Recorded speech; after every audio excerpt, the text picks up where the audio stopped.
Hello friends and students. आइए 89 number question से आगे बढ़ते हैं। एक स्थिर गति का इंजन उपयोग होता है। तो स्थिर गति इंजन या स्टेशनरी इंजन प्रयोग होता है जनरेटर के अंदर। डी ऑप्शन में लिखा है यहाँ पर जनरेटर। काला धुआं का तात्पर्य क्या है कि काला धुआं का मतलब इंजन ओवरलोड हो चुका है। मल्टी होल नोजल में जो छेदों की संख्या होती है वो 4 से 18 के बीच में होती है, multi hole nozzle. Single hole nozzle में छिद्र का जो आकार होता है वो कितना आता है, तो 0.2 mm होता है। फाइनल ड्राइव का काम इनमें से क्या है, तो ये गति घटाने की इकाई है, ट्रैक्टर में लगी होती है। स्पीड रिड्यूसिंग डिवाइस बोलते हैं। क्लच किस सिद्धांत पे काम करता है, तो घर्षण के सिद्धांत पे काम करता है। कोल्ड स्पार्क प्लग का उपयोग किस में करते हैं, तो लाइट ड्यूटी इंजन में। टर्निंग त्रिज्या निम्न में से किससे प्रभावित होती है, तो टर्निंग रेडियस, गुरुत्व केंद्र और व्हील बेस दोनों से प्रभावित होती है। स्पर गियर में प्रेशर एंगल कितना होता है, तो स्पर गियर में प्रेशर एंगल 14 से 20 डिग्री होता है। Option number C is the right answer here. Stroke bore बढ़ेगा तो थर्मल क्षमता पर क्या प्रभाव पड़ेगा, तो वो बढ़ेगी। ट्रैक्टर के निचले लिंक निम्नलिखित में से किसको कम करते हैं, तो निचला जो लिंक होता है वो साइड ड्राफ्ट को कम करता है। ट्रैक्टर का निचला लिंक साइड ड्राफ्ट को कम करता है। अब आते हैं ट्रैक्टर के जो शीर्ष लिंक के बारे में बात करी गई है। ट्रैक्टर के शीर्ष लिंक को और किस नाम से जानते हैं, तो ये तीनों नाम से जाना जाता है। टेंशन लिंक, मास्टर लिंक, यहाँ रा होगा, और दबाव लिंक। पिटमैन आर्म निम्न में से किसका हिस्सा है, तो पिटमैन आर्म जो होता है स्टीयरिंग प्रणाली का हिस्सा है। ड्रैग लिंक निम्नलिखित में से किसका घटक है, तो ये स्टीयरिंग यूनिट का घटक होता है। ड्रैग लिंक स्टीयरिंग यूनिट का घटक होता है, इसको बोलते हैं ड्रैग लिंक।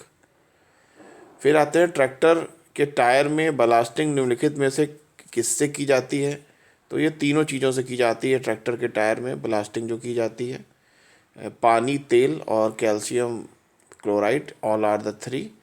ट्रैक्टर के अगले टायर में ब्लास्टिंग किस लिए किया जाता है, तो ट्रैक्टर का अगला टायर स्थिरता बढ़ाने के लिए ब्लास्टिंग करते हैं इसमें।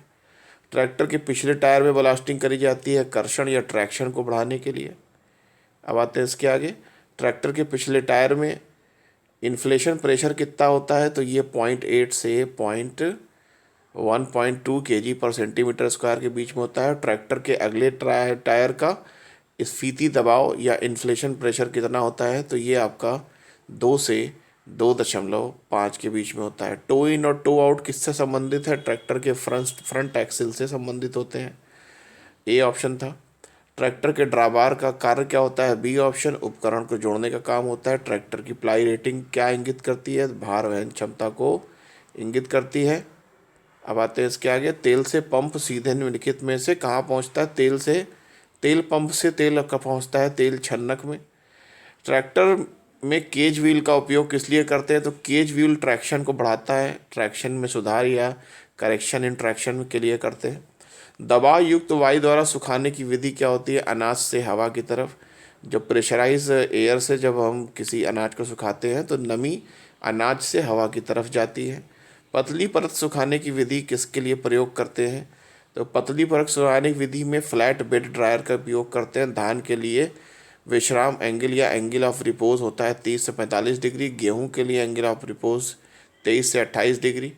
सिलेंडर सॉर्टर में शुष्क दानेदार सामग्री के लिए झुकाव कितना रखा जाता है, तो सिलेंडर सॉर्टर में 135 प्रति मीटर पर झुकाव रखा जाता है। डिस्क विभाजक किस आधार पर सामग्री को अलग करता है, तो लंबाई के आधार पर। अनाज के विशिष्ट गुरुत्व को निर्धारित करने का तरीका क्या है, पिक्नोमीटर और विशिष्ट गुरुत्व बोतल दोनों से करते हैं, इसलिए ऑप्शन नंबर सी सही होगा। बाजरा के लिए विश्राम कोण कितना होता है, तो ये होता है 20 से 25 डिग्री। और थोक अनाज की तापीय क्षमता होती है, ठीक है, तो इसमें आपका ऑप्शन है 0.10 से 0.15 किलो कैलोरी प्रति मीटर, और इसको बोलते हैं सोक अनाज की तापीय क्षमता कितनी होती है। तो 121वां थोड़ा कन्फ्यूज़न में है, इसको मैं आपको फिर से क्लियर करके बताऊंगा। चावल का आंतरिक कोण कितना होता है, चावल का आंतरिक घर्षण कोण होता है 24 डिग्री। 1 वर्ष से अधिक भंडारण हेतु धान के नमी का वेट बल्ब पे टेम्परेचर कितना है, वेट बल्ब पे नमी कितनी है या नमी प्रतिशत कितना होता है, तो इसको बोलते हैं वेट बेसिस पर 12%। ताप तापमान में प्रत्येक 10 डिग्री की वृद्धि होने पर जल वाष्प का दबाव लगभग कितना हो जाता है? 3 गुना हो जाता है। कठोर कोठार प्रकार की संरचना का जो भंडारण क्षमता है वो 9 से 35 टन के बीच में है। फ्रीज द्वारा सुखाने की विधि में निर्जलीकरण का तापमान रखते हैं 37.8 से 93.3 डिग्री सेंटीग्रेड के बीच में। एट्रिशन मिल में अनाज के आकार को कम करने का कारण है शीयर और क्रशिंग, रगड़ना और क्रश करना। बाल मिल में अनाज के आकार को कम करने का कारण होता है इम्पैक्ट। रिड्स मिल में अनाज किस प्रकार की सामग्री को पीसने के लिए उपयुक्त है? रिड्स मिल में तो 15 माइक्रोन के साइज़ की। रिड्स मिल के रोटर का व्यास 10 से 60 सेंटीमीटर। केंद्र प्रसारक शिलर का उपयोग दलहन की मिलिंग के लिए किया जाता है। धान में भ्रूण पोषण या एंडोस्पर्म का प्रतिशत है 70 से 72%। अब आते हैं स्वच्छ और गंदी। स्वच्छ और अच्छी गुणवत्ता का धान उपज कितना देता है? 74%।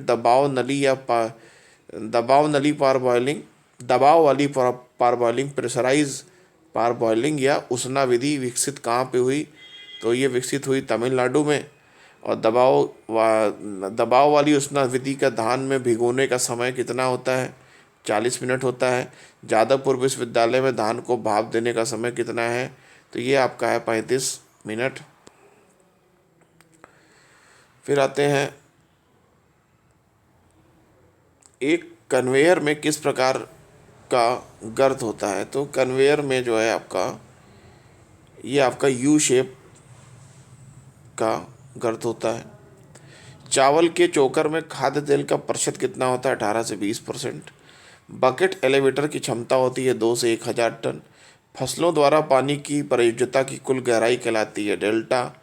मेड़बंदी के लिए सर्वाधिक उपयुक्त ढाल वाली भूमि जो होती है वो 2 से 10% की ढाल की। एक पूरी तरह से संतृप्त जलवित्र कहलाता है द्विस्थित 2 इम्परवियस लेयर के बीच में। प्रति इकाई समय में निःसृत पानी के आयतन को कूप उपज या वेल यील्ड कहते हैं। पंप की विशिष्ट गति किसके बीच में होती है? इसको ऑल पंप की विशिष्ट गति पंप निःसरण और कुल शीर्ष के बीच का संबंध है। अर्धपारगम्य परत हेतु च्यवन कारक कितना होता है? तो ये आपका 100 से 1000 मिनट होता है। ठीक है। फिर आते हैं क्षेत्र क्षमता या फील्ड कैपेसिटी और पीडब्ल्यूपी मतलब परमानेंट विल्टिप पॉइंट के बीच की नमी को बोलते हैं उपलब्ध नमी।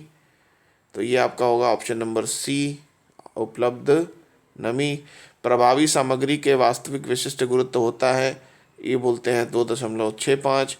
बूंदा बूंदी की तीव्रता क्या होती है? पानी हल्का फुल्का बरस रहा है तो 1 mm/h, ये उसकी बूंदाबांदी की तीव्रता है। फिर आते हैं साइमन गेज निम्न में से किस प्रकार का वर्षा मापी यंत्र है? तो नॉन रिकॉर्डिंग टाइप का है। पेनमैन मेथड को इवेपोट्रांसपिरेशन या वाष्पोत्सर्जन को निकालने के लिए इस्तेमाल करते हैं।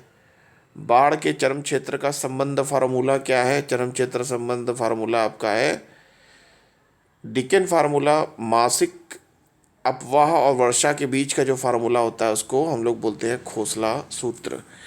तो यहाँ पर आपका पेपर नंबर 5 कंप्लीट तो हो रहा है, लेकिन फिर भी हम यहाँ पर हमने डिसीजन ये लिया है कि इसमें कुछ क्वेश्चंस में जो कंटेंट डेवलपर हमारे हैं उन्होंने एक मिस्टेक ये करी कि इसके अंदर कई सारे क्वेश्चंस में सही ऑप्शन पे उन्होंने गोला कर दिया। कुछ स्टूडेंट ने इस गोले को कैच किया, बोला कि सर सही ऑप्शन पे राउंड लगा है, इसकी वजह से इस पेपर को दोबारा बनाइए। तो मैं आप लोगों को एक ऑफ़र ये दे रहा हूँ कि मैं 15 पेपर आप लोग को कराने वाला था, लेकिन अब मैं 16वां पेपर ज़रूर कराऊँगा। किसी पेपर में भूल चूक हो जाने की वजह से ऐसा स्टेप मैं ले रहा हूँ। तो आप 16वें पेपर तक हमारा टेस्ट सीरीज चलेगा। 15 पेपर पहले टारगेट था, अब हम 16 पेपर कराएंगे, क्योंकि हो सकता है किसी पेपर में किसी क्वेश्चन में कोई मिस्टेक हो या कोई क्वेश्चन में सही से प्रिंट ना हुआ हो या किसी क्वेश्चन में आपको आंसर पता चल गया, क्योंकि हमारी कंटेंट डेवलपर टीम ने जो चीज़ लिखी थी उसमें कुछ उन्होंने सिंबोलॉजी का इस्तेमाल कर लिया।